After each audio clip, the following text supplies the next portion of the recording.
Hi అందరికీ, red rice అండి.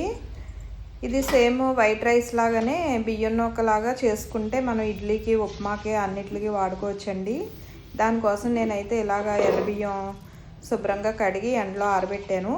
తడి లేకుండా బాగా ఆరిపోవాలండి. తర్వాత ఇలా మిక్సీ పట్టుకోవాలి.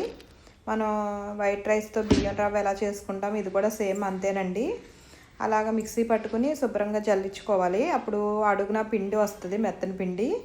పైన ఏమో నూక, జల్లెడి పైన ఉన్నది నూక.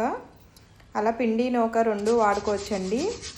నూక అయితే ఇడ్లీకి 1 గ్లాస్ మినపప్పుకి 2 గ్లాసులు నూక వేసుకుంటే సరిపోతుంది.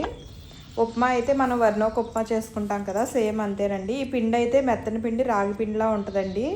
రాగి జావలా కూడా చేసుకుని తాగొచ్చు. ఇడ్లీ అయితే సూపర్గా ఉంటుందండి.